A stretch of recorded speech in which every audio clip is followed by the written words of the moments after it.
Greetings. Welcome to Speak Nerd and Enter. Welcome to Speak Nerd and Enter. Fresh from his mission to New York, 1997, where he was said to have enjoined, you want to see him sprayed over all over that map, baby? Where's the president? Originally cast as himself in the movie adaptation, until the Surgeon General forbade it out of concern for the audience's safety from overexposure to cool. Solid to your snake, first man to ride the Adrian Barbeau bot, master of the Mac 10, and the only being in the universe known to ever properly use the awesome power of the Ingram as an exfiltration tool, the K-Man. Hello. Then we got Rich and Mark. Yeah, hi. I appreciate your use of from New York quotes and references. Yeah. One of my favorite films. Well done. Yes.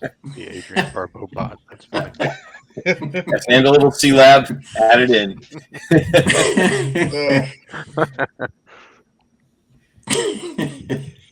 I just want to get thumbnails of Kelly in each of these different things that I've come up with. That's what I want. Kelly dressed as Snake Plissken, you know. Kelly pinned under a Bebop cola machine being stung by scorpions. I don't even remember where that came. It was playing somewhere on one of the channels recently, and that scene was the one that was on. And as soon as he said that, you want to see him sprayed all over that map, baby. Where's the president? I thought to myself, that has to be Kelly. Truly one of his most iconic characters. Kurt Russell is a legend. All right, boys. So how have you been? Good. Really good. Busy, man. Excellent. Sounds great. Yeah. So we've finished the End in the Death, yes? We did. Yes. Okay. You did. Right. Can you believe All it? right. In 2 words or less, what'd you think? Mark. Finally over. Finally over. All right. That's strong. That's strong. K-Man, I know you're still tired from your trek to New York, but what'd you think? In 2 words or less, or more words than that? No, 2 words or less. Yeah. Meh. That's 1 word. All right. Rich? As expected. As expected. All right, Mark. Mark. Yes. Now, give your in-depth opinion of what you thought of the overarching story, plus the end story itself, in 5 words or less. I'm glad it's finally In over. French. Sacre bleu in that house. Now, so what did you think, Mark? No, I thoroughly enjoyed it. Like I say, these books, again, I keep saying it. Like, I don't have a high opinion of Warhammer 40K fiction that stems from way back in the day when it wasn't that good. I am constantly surprised and amazed at how good these books are, and not just the Horus Heresy books, kind of all the current releases that I read from Black Library. So that aside, like, you know, I should stop saying that, but I keep having this like, okay, let's go read this. And sometimes you do get one that's kind of phoned in and it's just a bunch of battle scenes strung together with some kind of plot. This is not that. They, you know, told this epic tale. There were a bazillion characters. It was hard to follow up with a lot of them.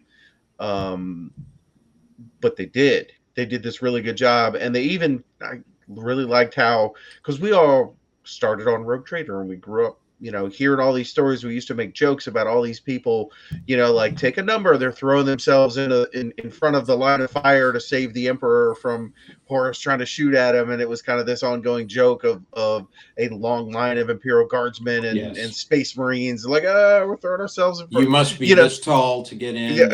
They got the disabled line next to it for being able to get up there quicker. Yeah. So, but I really like how they kind of embraced that and played with it and realized that, okay, a lot of these were stories, but there was an element of that was very well done and worked into the story. And again, the change of, what's the word I'm looking for? Like change of perspective when for Horace, I thought was interesting. You know what I mean? Because you'd expect him to be first person, but instead it was kind of this skewed perspective of Horus, which makes sense when he's under the sway of the chaos god. So like I kind of enjoyed how it was a little less straight on and matter of fact, and more like how they did it in the book without getting too spoilerific.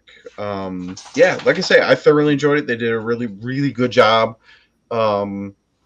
Yeah, and the imagery in some of the scenes just kind of really sticks with you. You know what I mean? Like you kind of remember some of those things that pop out. I believe this one was written by Dan Abnett, correct? Yeah. All of the end of the death ones. He's pretty good, I guess. He'll do. Yeah. Yep. Thoroughly enjoyed it. Rich. Yes, sir. I thought the complaint that it was split into 3 books, I think, was a bit overblown by some people. I enjoyed the series. I'm not going to say I enjoyed every point of such a long book at all times. There were times where I felt like it was dragging a bit, but I understood that. And having read the afterword, which features actually in the printed copy, he explains it a little bit. He said he wanted to give himself enough space to explore everything he wanted to explore, and the only way he could do that was by extending it into the 3 volumes that he did. I found that the story was satisfying. There were parts of it that, the way he went about solving certain things, like the fight between Horus and the Emperor, I found parts of it to be not pedantic. Pedantic's the wrong word. Derivative? Not derivative. It used tropes that Pedestrian. Not pedestrian either. No. It used tropes that I expected. Potentate. Podiatrist. Podiatrist. Yes. Yeah. Yes. No, it used tropes that I didn't hurt that. Prostrate? Prostrate. No, I wasn't laid out either. I did find it. There were parts of it where, I felt a little bogged down, but there were a lot of high points that I didn't expect, and a lot of things that happened that I didn't expect that I found very satisfying. I didn't feel cheated at all by the fact that it was a very long story, and it was probably about 1,200 pages, I think. What was one of the things that you found surprising that was when Ahriman showed up? Satisfactory. Yeah, when Ahriman showed up, I was surprised. I mean, I was like, oh, okay, I didn't expect to see him here. I thought that library, that story when they were in the library was very. I didn't see where it was going, and then when Ahriman showed up, it's like, oh, it all makes sense now. I understand it now. I understand why this is going on. Also, the way he handled Loken at the end, I was outraged by it, but I also enjoyed it. What happened with Gabriel Loken really found it an interesting way for him to kind of, because I couldn't understand how he was going to square the circle with the first murder. I couldn't figure it out, and the way he did it, I thought was clever. But overall, I found there were certain high points in the story throughout the entire Horus Heresy. There were some high points that just blew me away. In the end of the death, I found the way he kind of reimagined the simple story that gets told in the 41st millennium about the death of Sanguinius and the internment of the Emperor. The context that was given to it via the amount of space that he had to bring it in there, and you got to see a bit of how over time everything kind of changed to this idealized version, and the truth of the whole matter was way darker and dirtier than it's explained in the future, right? Especially when it came to the way the Emperor behaved with his a possible ascension into the fifth god of chaos. That was I figured it was going to go that way, but I was glad the way it turned out. Well, Yeah. I'll tell you this. I'll tell you this about that part. The only issue I had with the whole Dark King thing was I didn't feel like there was enough, or maybe any, really, explanation given to why it was a bad thing. Yeah. Mhm. Yeah. You know, okay, so he's getting all this power and everything, and he shouldn't do it because what? Because he's a dark king. Because we don't If it was a happy king, we'd be like, let's do it. I just see if Mark was doing that, if he was reaching into chaos and with Skin, because Skin is far better and all that stuff, and he's pulling in all this power to himself, and I go up there and I say, Mark, don't do this. You're going to become just what you always said that you didn't believe in, and all that you stood against, and all that stuff. Mark would have just, okay, shut up. That's stupid. It smacked of that moment. What was the line? We don't save the thing we love by killing the thing we hate, or something to that effect. Yeah, it kind of felt like that. It felt like if you thought about the logic of it for any amount of time, you would think, okay, I don't see a downside. What are you talking? How is it inevitable that I'm going to destroy everything, or whatever you're saying I'm going to do? If I've got all this power and I'm the one who's the most powerful being in the universe and all, why is that inevitable then? Yeah. Can't I just stop it? You haven't given me a reason as to why this should not work. I think it's the whole Nietzschean. The whole idea was the whole Nietzschean thing. He was sticking to it. Don't look at monsters. Paraphrasing. Don't look at monsters lest one become a monster oneself. I mean, yeah, but even I felt like in that moment, and maybe I'm wrong, but you guys tell me if I missed something. But in that moment, I didn't hear any reason why he would become a monster. It was just kind of a given somehow, and I was like, well, I don't get that. How does 1 + 1 = 8? Well, the whole thing of the chaos gods and their effort they want to make the whole physical universe into the realm of chaos, right? No, they want to take over everything. Yeah, I know you do. Yeah. So if he ascends to becoming basically subsuming all of them, was the impression I got was he was going to rule everybody. He was going to rule the chaos gods as well. Yeah. He was going to do exactly what he was trying not to do with the Webway. The whole point of the Webway project was to keep everyone separated from the warp, and it was going to turn everything into the warp. No, I get that. I get that too. Yeah. But what I'm saying is, if he's going to consume all of that, to become that stuff, to rule that stuff, well, then it's no longer your enemy. It is now your subject. Yeah, I mean, quite honestly, going through that much of the Horus Heresy, and then you find out that he can become this thing. It's a little bit like going through an extravagant exercise in a role-playing game to infiltrate a building, and then somebody announces out of the blue that they can turn invisible and fly. I mean, it's a little irritating, because you're like, how many countless billions, trillions of people died, and then you find out, oh wait, the emperor can become a god, and then decides not to. I don't know, man. I'll just protest too much, Miss Scarlet. I'm with Sean on this one. I don't. I think. Well, going back to this whole Dark King thing, we didn't see it before this third book, did we? It was alluded to. The whole Dark King thing was alluded to in the tarot, and there were bits and pieces here. But everyone always thought the impression was that it was supposed to be Horus. Horus was going to be the Dark King. Right, I know, and I get Horus. That. I just didn't.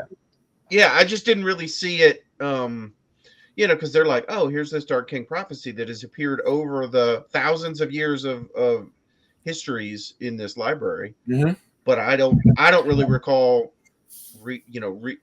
Seeing any hints of that dropped in the previous books. No, it felt a little tacked on at the end, is what I'm saying. You know what I mean? Like, I think it would have been really cool to have. And again, I haven't read all of the books, and I've most recently it's all of the the end of the Horus Heresy, that series of books. Yeah. You could have started in there, or you know. And again, were they great books? Yes. Am I upset about them? No. But like, if we're nitpicking on a couple of things, I would like to have seen that play a bit bigger role going into previous books.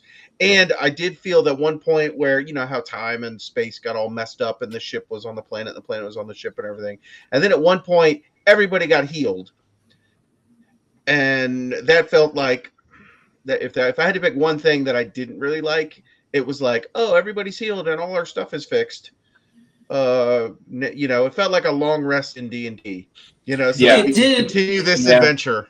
It did, and you know, the other thing is that I'm glad you brought that up, because that kind of drove home the point as I was listening to it to me that, well, okay, how is he turning bad then? He just healed everybody. If he's able to wipe out all this other stuff and at a whim just heal everyone and send them back and do all this stuff, I'm not sure I'm seeing the downside to all this, you know? Yeah. That was after, in all fairness, that was after he had rejected the power. No, I get it, but know? that was his last gift with the power. Yeah. That was him doing that as he shed the power and all that. Yeah. Well, instead of condemning everybody to, you know, forever under fighting chaos and endless war and all that, if he could have become this benevolent, you know, God, which is essentially what he could have become, because he was getting godlike, decided to do good and all that. Okay, well, he could have healed everybody and turned everything back, or, you know, controlled it all, and he could have he wasn't going to be everything. And he wasn't going to be that. He wasn't going to be benevolent. That was the issue. But how do we know that? How do we know that? It's implied. I mean, that the Dark King. It's implied. Come on. Yeah. They didn't. What I'm saying is the prophecy and all sitting there saying, "Oh, you're going to be awful," and all this. It didn't really comport with what I had been given. And if you're going to give me that story point, okay, but show me the logic as to why that would be. Right. Show me some Farsight. Show me a vision of what he could become, like the Zack Snyder Superman, where you see evil Superman doing evil Superman stuff. You know, like right? You're like, oh, that's an interesting flash forward or whatever, right? Like you were talking about, Mark, if you'd have strung this prophecy throughout a bunch of things, like even going back to maybe as late as Moloch, when they go to the planet where the Emperor stole the fire from the gods and all that stuff, and Horus is getting ready to do it. And then this prophecy comes up, and not just the prophecy saying Dark King, you know, where, okay, I'm going to imply from this, or I'm going to, you know, take from this that this must be bad because it says Dark King. Instead, if there's something in the prophecy there about what he's going to do, what he's going to be, you know, all these things, something to lead you as you're going along to think, okay, this has to be stopped. Then it would have felt like Mark was saying, more of a story point from the beginning, as opposed to tacked on at the end where it's some new character that wasn't in the book before, who now is the one who committed the murder. And you never had a chance to know it. You know what I mean? I see what you're saying, but based on the internal logic of the book, since all time and space ceased when he the time and space ceased at that moment. The Dark King prophecy had been known ostensibly for, you know, eons. But they couldn't see beyond when he ascended. That's the point, is that when he ascended, everything was stopped. Time was broken. So they couldn't see any further past that point. No. You're missing. No. That's not what I'm saying. What I'm saying is if they had done what Mark was talking about, where they had strung this prophecy through all the books, I agree. There could have been some growing plot line of this is going to be bad because, instead of it all being tacked on in that one moment. You know what I mean? It's such where there were solutions that needed to be had in order to, like the whole skein of fate with the string thing, the all Pearson and Grammaticus string. You know, we have to go back. Vizzini, we have to go back to the beginning. You know, right. That whole thing. That also felt like, okay, this is a solution to a problem as opposed to something which is organically written into the story. And I agree with Mark with this whole D&D theory. Is like, oh, well, yeah, we had a long rest, and now all our hit points are back. So, yeah, I I see that. I don't criticize Dan Abnett for doing it that way. There are certain things that have to be done to progress the story. But I see what you're saying is that had everything been plotted out maybe a little further into, I can't surmise whether this didn't happen or not based on the number of writers, but there were probably some loose points that needed to be tightened up, and these were just the solutions that fit the holes that were made, right? You know, Yeah. like and I really enjoyed the whole dark. I really enjoyed the Dark King thing where we all think it's Horus, and it turns out it's worried. I never thought it was about the Emperor. I thought it was Hammond. Yeah, like I enjoyed that aspect of it, and so that would have made it, I think, more interesting had we gone further back. Like, oh, now it's this holy war to stop Horus, which it was anyway. You know what I mean? Like, but it would have given it, I think, a different dimension. And I would just like to say, at any point in the future, if I'm offered godhood, I will just take it. Oh, I know. None of this internal struggle. Yes. Oh, am I going to be a good god or a bad god? You give me the offer, I'm taking it, and I'm going to run with it. I'm going to pick up this ball and run with it. So you won't be Ray Stantz in Ghostbusters. Are you a god? No. Yes, I am. Worship me. You won't fall to Gozer, is what you're saying. You bring up a good. Sean, go ahead and say what you're going to say. But you brought up something. You sparked something that I did want to talk about. Go ahead. No, that's fine. So I did appreciate the way that Abnett wrote Horus at the end. That he realized what he had done, and that actually the Emperor never thought it was Horus. I think the Emperor never thought it was Horus's fault. I think he always knew it was Erebus. At some level, he always knew it was Erebus, but at the same time, he let it happen. I don't understand why the Emperor let the word bearers in Erebus and Lorgar do what they did, because at the end of the day, it's all Erebus. And he wanted to be a dark still, well, I mean, I do still appreciate how much venom I have for Erebus throughout the entire story. He's such a bastard. And, what he did with Loken and everything else, but the fact that the whole Horus heresy revolves around Erebus having his feelings hurt, and throwing in league, damning all of humanity to be assaulted by chaos just pleases me. He's a great villain. They did a great job writing Erebus as he's the villain in the back of the room that, you have the main villains in the front, but there's that one guy in the back who's the cause of everything. He's the whole Usual Suspects villain, where he's just the guy in the back that nobody notices, but he's the one who's behind it all. And then he because it's not my fault. It's not me. Like in Betrayer, it was the same thing. When he was written into Betrayer, I'm like, oh, that son of a bitch, Erebus. What he did to Karn and all of the characters that I cared about, and how it was all his fault. And then at the very end of it, it's like, oh, well, it looks like Loken's going to be okay. And then, cack. No, I figured something had to happen to Loken because he wasn't in anything else. He was never there. Yeah. So something had to happen to him. Yeah. The fact that they made him the thing in the sword is, it was pretty. I thought that was a neat bit of time twisting solution making. I thought it was good. Well done.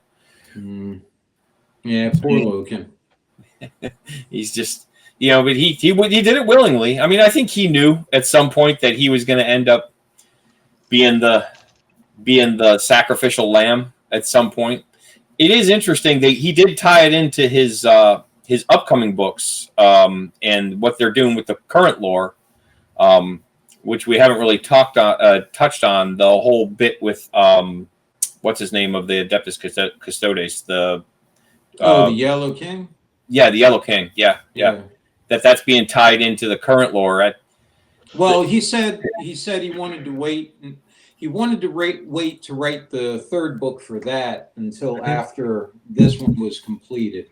Yeah, because I'm guessing he wants to continue the story in a way. Yeah, and so we'll see what happens with that. Maybe that'll maybe some of the concerns we had now will be answered then. Maybe we'll look at it, and say, oh, okay, now I see what you were doing. And I haven't read that. I guess it's a 3-book series. I have not read that series. It's actually pretty good. I like that. Yeah, So Pariah. yeah. So I'm looking forward to actually digging into that one. I know the story, but I haven't actually read the books. But if it even does half of what he's alluding to with the crazy army and the other dimension, and Space Marines with wings, and which also touches on the other thing that we're going to look at today, the crazy Space Marines. It should be very interesting. But yeah, I did. So overall, was everyone satisfied with we've been on a long journey with this book series. Was everyone satisfied with the way it came out? Kelly was not. He was kind of disappointed with the end. Yeah. Do you? I mean, there's parts of it that I like. I mean, I like the end for Loken. I thought that was well done personally. Yeah. I like his interactions with Abaddon. I think how he died was a bit of a, like I get it. I get why it happened in the story. I feel like some of the characters didn't act the way that you thought they would act throughout. Yeah. That kind of went its own way. I think the fight with the Emperor was strung out for an extremely long period of time. Well, they played Magic the Gathering at one point. It was awesome. Yeah. There's a dimension, and here's a dimension, and I play my disenchant. Right. I mean that dragged on for a long time. It was long. Yeah. I appreciated though how they wrote for Horus as if he was a spectator in his own event. I did like that. Yeah, that he had the delusion that he was I'm still good. I like. Why don't they understand how good I am?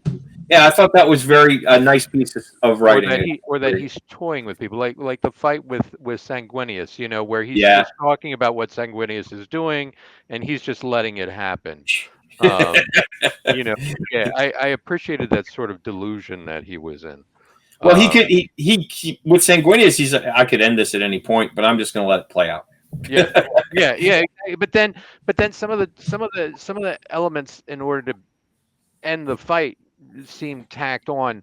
The simple argument of well, Horus, you could just let go of all this power and show everybody that you're not beholden to chaos, just to open him up for the Emperor to land a killing blow. I thought, well, that's I don't know if that would work.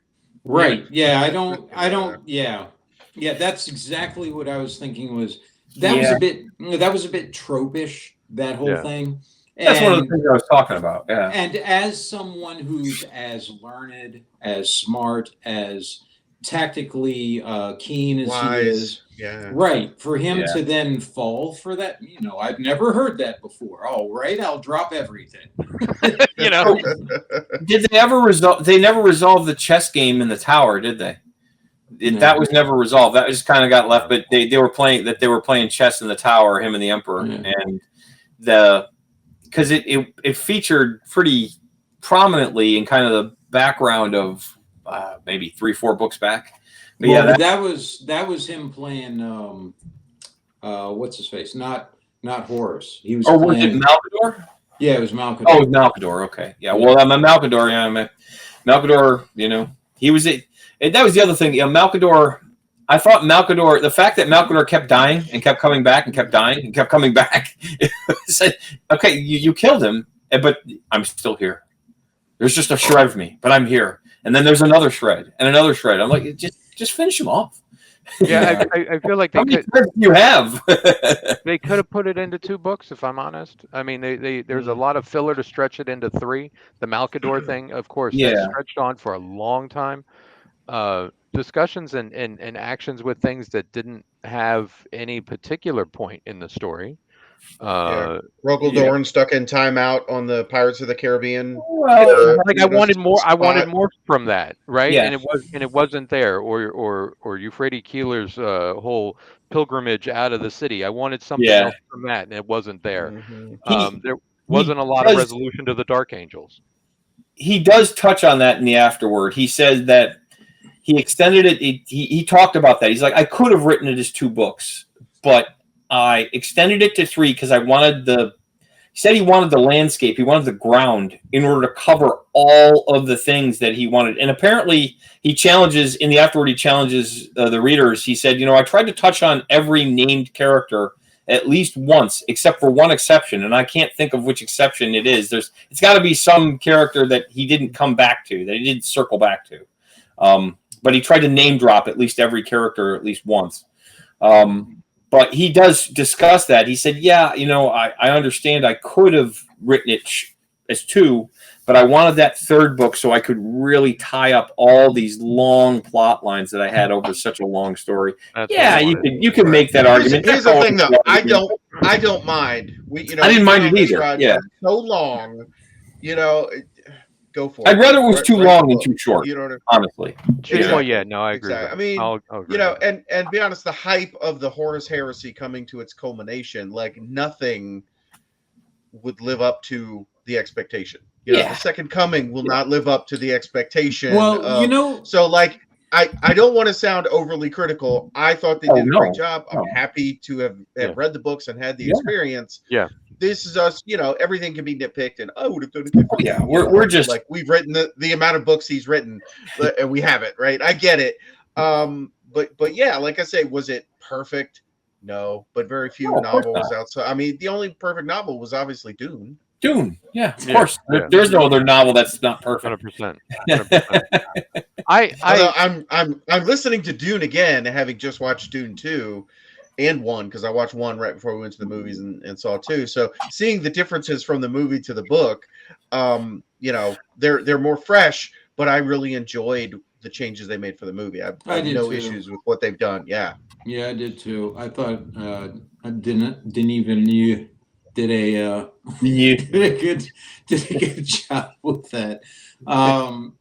As a matter of fact, whenever they do the actual live action stuff for Warhammer, they should tap him to work the property. I think he would do a very good job with it. I really do. And the cinematography would be amazing. It would just be It would be well, I think the issue is, would he have the same passion for 40K as he has for Dune? Because you know what I mean? Like, you can get some passionate, you can get some good filmmakers, but if they're not passionate about the IP and the property, they tend to not understand it. But I think he would understand it, and I think he would be able to envision it. I don't know if he's a fan of it or not. I have no idea.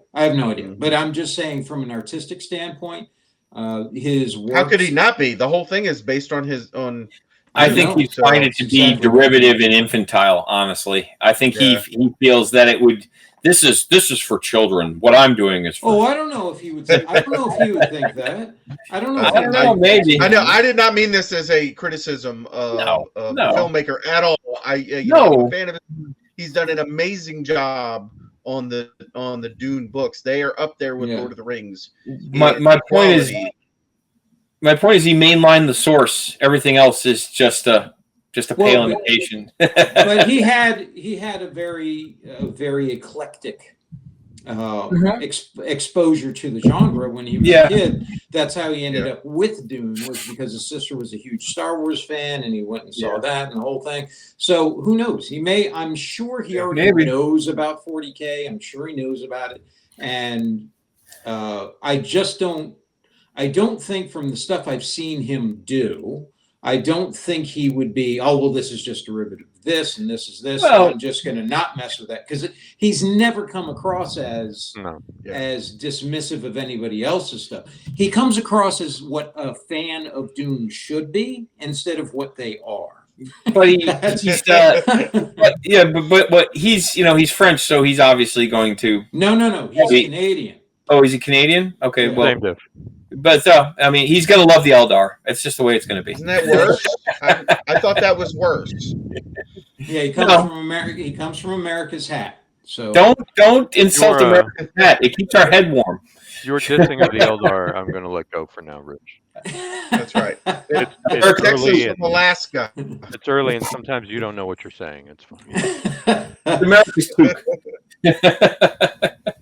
But yeah, I enjoyed it. I'm looking forward to the next stuff. Was it everything I wanted? No, but then I mean, it's a huge storyline, and there's not going to be not going to be everything I would want.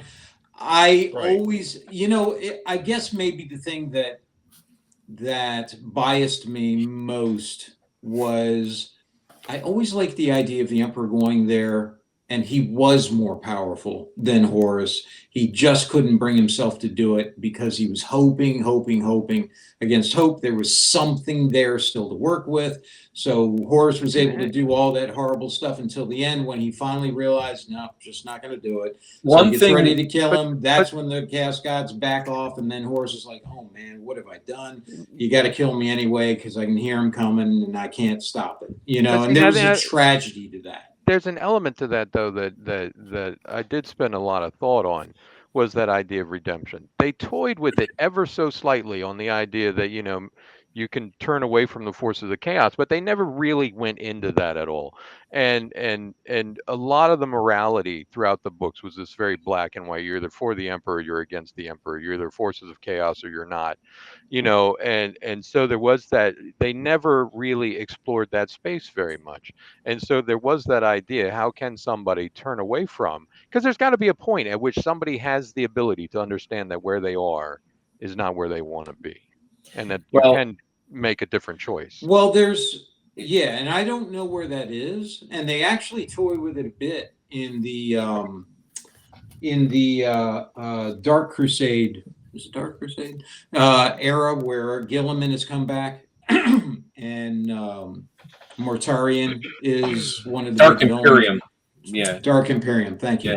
Yeah. And so they toy with that a bit there too, where there's I won't spoil it because you'll read it, but and I thought it was written very well. It was. And that toys with that idea as well. And it kind of took me aback when I heard it. And I was like, really? Oh, okay. Well, I guess maybe there's more at play then. And I thought, this opens up a whole new realm of possibilities and kind of makes sense as to why the Emperor maybe didn't do some of the things he could have done. Or you would think, well, why didn't he just do this?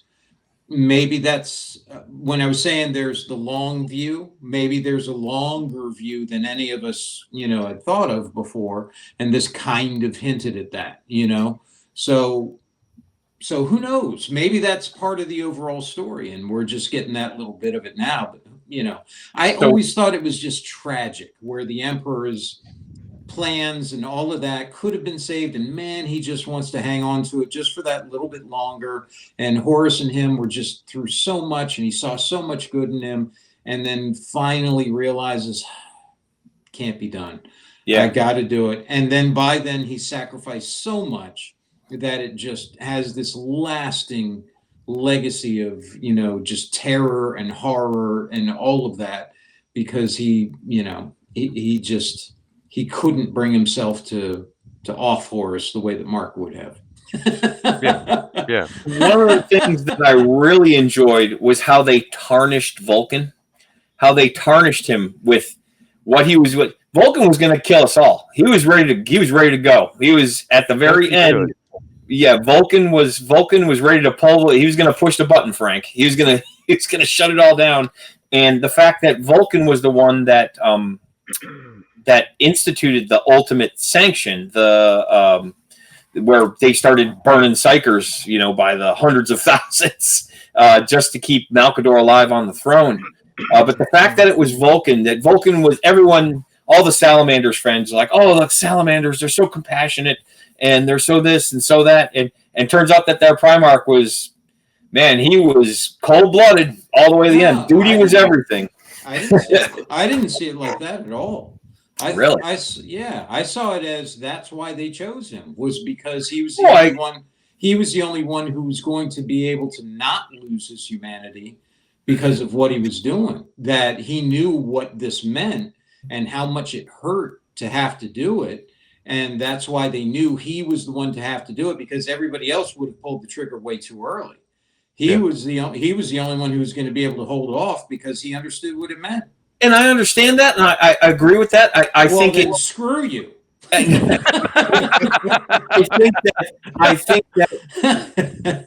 think that the portrayal of the salamanders as these protectors of humanity, while I understand your point in that he did what was necessary in order to do what was best, still the idea that he was always this beneficent thing that was above reproach, he made some terrible, he definitely, it showed the decisions that are made during a war, like the Horus Heresy, it showed that he was just as human. Like I said, I agree with you. It does show his humanity, but it also shows that his humanity was no more or less than anyone else's. He was, the one. No, I think his was more than the other Primarchs. I'm not talking about humanity in general. I'm talking about humanity in general.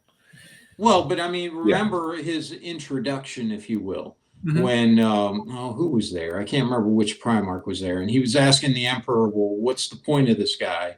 And he goes rushing in and saves that kid from the missile barrage, and comes out with the kid in his arms, and he says, "That's the point of him. He's supposed to remind you guys of your humanity." No, I agree.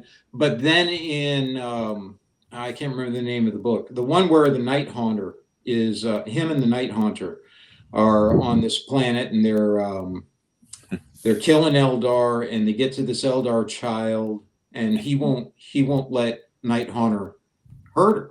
He won't let him do it. He tells him, "No, you can't do that, man. That's monsters. We can't be the monsters. We can't do that." And then the Eldar child ends up frying somebody or something like that with a psychic attack, and then he goes off and kills her. And he struggles with that. He constantly struggles with that. See, that's the thing I like about Vulcan, is that he has both things inside him, the monster and the humanity, and that's the struggle. And the thing that I think is so beautiful is that he realizes this. Yeah. All the other Primarchs, except, Sanguinius comes very close to understanding, but all the other Primarchs don't quite have that understanding. They have so much ego that it just slightly, or more than slightly, overcomes that self-realization. And so Vulcan's choices in that arena, I think that was why he was made, was here's these difficult choices that might have to be made. But you're the one who's going to have to make them, because you're the only one who's going to understand exactly how costly these are. I guess I'm misstating. I'm not disagreeing with you that I agree that that does do that thing that you're saying. What I'm saying is because it sounds like you're taking your pants down and squatting over Vulcan's dead body. No,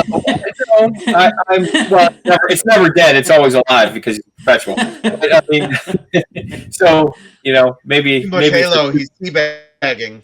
Yeah, maybe it's a 2-year-old golden boy. But have it. Not so gold now, are you? No, I guess I'm saying that I appreciate the way that was the ultimate expression of that he was going to have to burn it all down, and I like the way that it was portrayed. I guess the way that it was laid out, exactly what you're saying, that he's there to make those difficult decisions, and that he realized it torments him that he has to make those decisions. But at the same time, I appreciate the way that it was going to be the end. So he was ready to end it all. It kind of varies from the story that people tell about the salamanders as being the protectors of humanity, and the way he was going to protect humanity was he was going to burn it. He was going to have to get rid of it. That was the way he was going to, rather than be damned to the forces of chaos, he was going to have to destroy it all. I just found that to be an interesting way that to do the right thing, he'd have to do the hard thing, and the hard thing would have been no better than the easy thing. You can't make an omelet without breaking some eggs. Well, yeah. Would you rather condemn them to a forever of torment and horror, or just end them? Yes, yes. He was going to do the quick mercy death. Yes, and what I'm saying is that I appreciate that part. That part of the story I thought was very well told, because it started when he was fighting Magnus. when he kept fighting him and fighting him and fighting him and fighting him and kept getting killed and coming back. I think this was that character had been developed over time to show just how tough he was at the very end. But at the very end, the story that they tell about him, that the salamanders are the great protectors, and they are, but sometimes the way they protect you is, well, I'm going to have to break your neck. That's the way it's going to be. So I just found it well done. I found it to be an interesting part of the story. So there you are, boys. Now we'll see what happens with the next part of the story and what goes on with that. Yeah. Kelly, I would strongly suggest read what is it, Pariah and Heretic. Pariah, Heretic, and the Beckwin series. Beckwin, yeah. Yeah, no, that's good. I need something because I just finished Gene Father the other day. Finally. Did you enjoy that? I enjoy every story with Belisarius Cole. I think that's fun. Me too. He's an enjoyable character. He is. I had a couple problems at the end, but I think my problems are resolved by just saying, well, that would be something Belisarius would do. I'm injecting a different sort of you mean that's philosophical code. The right thing. It's something Mark would do.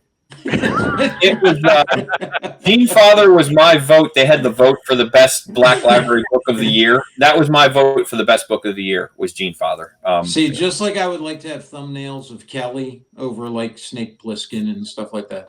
I would love to have Mark's face on Belisarius Cole. Just a head on a stalk.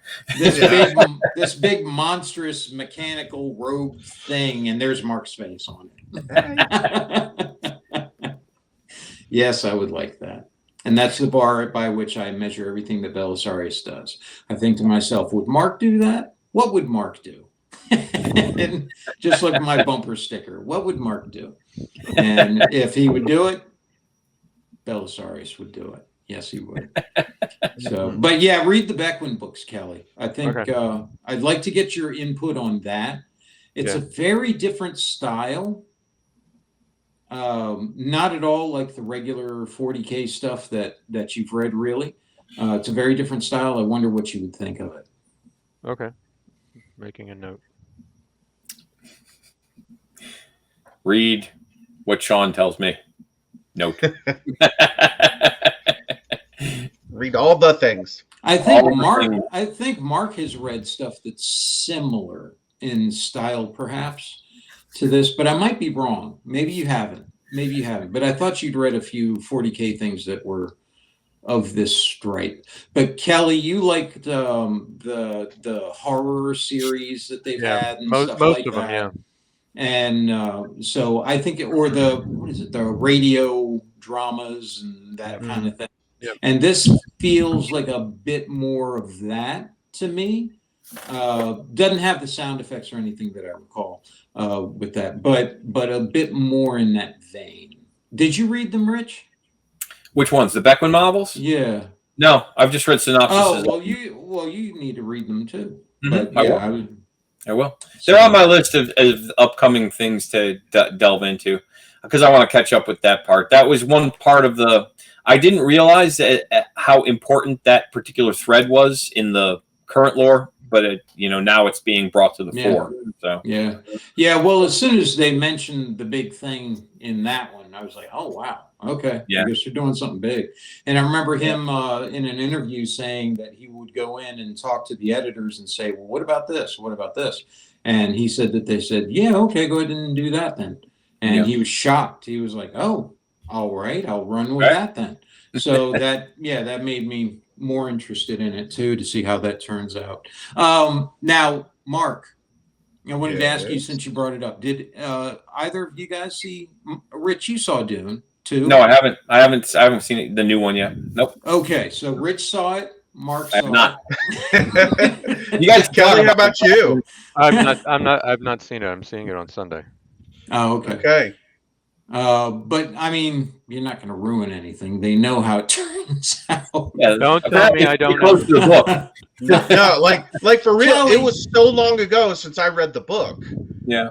I really didn't know going into this movie, what it was going to do. It's been so long. Really? You know what I mean? I was just like, man, I read that thing like 15 years ago or something. I mean, it was See, crazy Kelly, long time ago. I thought, Kelly, you remember how the movie, you were sitting next to me. Tammy took us to go see the original Dune movie. Oh, yeah. Yeah, it's You something I've not remember- forgiven her Right, for. but I saw that one in 1980 something. Like, I But don't remember that one either. I mean, you remember the big points, right? Yeah. There was some big you ride points the that, worm that and I your recall. name becomes a killing word, and you Yeah, know, yeah. I mean, Oh, no killing word. You remember what happened to the Baron Harkonnen and all that stuff, and his freaky little sister and all that kind of thing. You remember that? No. You remember the Emperor showing up? You know, Nobody remembers any the of this. systematic eradication of all life on Arrakis. You know, remember that? No, I don't. But that's an awesome. Walking, and he talks the about big hot dogs. baby, and the big baby, weird looking mutated baby looking navigator in the tube thing. I do remember the big baby thing. Yeah. Yeah. Everybody remembers that. Yeah.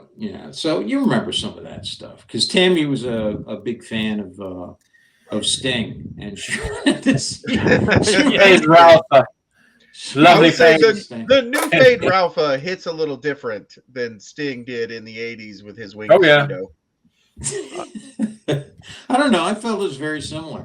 Lovely face. Okay. But see, Okay. enough time has passed from when I saw that in the 80s to now that I have to say that this particular series, and not having seen the second one, at least the first movie, I was like, well, this makes much more sense than how I remember this. Right, doesn't it? Yeah. Not to get into it, like, it is a great movie.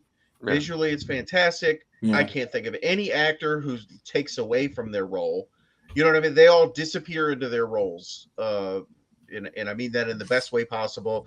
I love the Fremen dude who was in No Country for Old Men. Yeah, Javier Bardem. You know, I was gonna say he's amazing. He's great.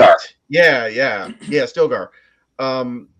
Overall, it's a really good movie. And I'll admit, Timothée Chalamet, right? He's this young, slim, tiny little kid, and in some ways, you're like, who's he gonna beat up? You know. But having read the book, you know, like, he's supposed to be 15 years old when this kicks off, and I'm like, you know what? That works. He looks like I don't know if he's 15 in the movie or whatever, but you know, he looks like a kid who grows into his responsibilities, and I'm buying it. You know what I mean? I'm just like, okay. Well, the thing about him growing into it, and this is the thing, I was going to make a joke about him being blown away with the desert wind and all that, you know, because he is bony. That boy is bony. He's a skinny kid. That still suit has a lot of room. You know how they're supposed to be. They're supposed to be like this form-fitting thing. Yeah. They couldn't find his form. Nope. They just stick a funnel in there, pour some extra water in there. Yeah, they might as well. There's going to be a out. bucket at the bottom because ain't nothing touching him inside that suit. Outshadow back in Moon. But when he grows up, it's done with his acting, and right. And that was what was so impressive with it. I remember I told Lena that was really good. Timothée Chalamet, when he grows up, that was really, really good. That was awesome. His and Javier Bardem and Timothée Chalamet really stand out to me as tremendous actors in these movies. They are just great. Yeah. They are really good. From what I understand, Javier Bardem, he chose that character. He said, "Yeah, that's if they asked him who he wanted to play or something." He said, "That's the one I want." That really spoke to him, and I think he does a great job. Be the Bene Gesserit mother. They wouldn't let him do that. Reverend. The way he's going, he could have been any of them. He could have been any of them. Yeah. If you be a reverend mother. Put your hand in the box. Put your hand in the box. Choose heads or tails. Call it. He's not holding up a needle. He's holding up that pneumatic, cattle thing. He just does. You know, he does really well with that dismissive acting kind of thing. With when he's Anton Chigurh, it's call it. Just call it. And when he's Stilgar, he's like, "You're very honorable. Okay, I have to be elsewhere now. That's all I have to say to you." That kind of thing. He's very good at that. And Yeah, I like his acting in this is just really good, and him playing the I don't know, would you call him fanatical, Mark? Would you call him? He's a believer. You know what I mean? Like he Yeah. believes in the prophecies, and early on, he's one of those people like this is the guy we've been waiting for. But he comes across as a true believer, not just a I'm going to be a zealot to be a zealot kind of thing. He comes across as a true believer, you know, and it's really cool how he does that, and just very good. Yeah, like I said, in less deft hands, this could have gone a different way, but all the actors delivered their A game. The direction and the sound design and the the visuals. I mean, it just all works. We're so used to these awful movies that had potential coming out. You know what I mean? We're like, oh, this sounds great, and you wow. Yeah. This is not that. This is what we've all been waiting for, and we wish all movies were delivered with this care and budget. Yeah. Yeah, absolutely. Which has, can you imagine a nothing... $250 million Madam Web? Oh my God, that would have been amazing. No, it wouldn't. Which makes me wonder, by the way, Mark, the only plot hole I can think of that I want to bring up is how did Christopher Walken have a daughter with the accent of Florence Pugh? Science fiction. I would have had her study his accent and had her talk just like Christopher Walken. Can you imagine? It'd be like the SNL sketch where the Walken family gets together. Everyone is Christopher Walken. And here's the thing, Christopher Walken has a small role in this, right? He's a big name in a small role. But he works. Florence Pugh is a fairly big name in a small role. She doesn't play this huge role in the movie. It's an important role. Same thing with Anna Taylor-Joy, right? She's got like 15 seconds of screen time, I think, in some flashback forward kind of sequence. So even though you've got like high caliber actors that you're like, oh, I'd go see a movie with these people in it who are there for the role, not them as an actor, if that makes sense. You know what I mean? But Christopher Walken makes sense, right? He's got the age, he's got the charisma to be the emperor, right? You just don't slide anybody into that role and be like, let's all pretend to respect this guy for the sake of the movie. He can be whatever he wants, man. Any set, anywhere in the world, there should be a general universal rule. If Christopher Walken shows up, you abdicate whatever role you're playing, he takes it over immediately. And you just for 15 years, I carried this vial of spice up my ass. And now, young man, I'm giving it to you. Bring me that floating fat man. Yes. Give me 2 brigades of my Sardaukar warriors. Legion of Sardaukar warriors. Paul Moore. For you. And I'm so glad that they did not do any of that. You know what I mean? Like they could have gone. Missed opportunity. They could have gone there, and I'm so glad they didn't. He did say, "Bring me that floating fat man." Oh, he did say that.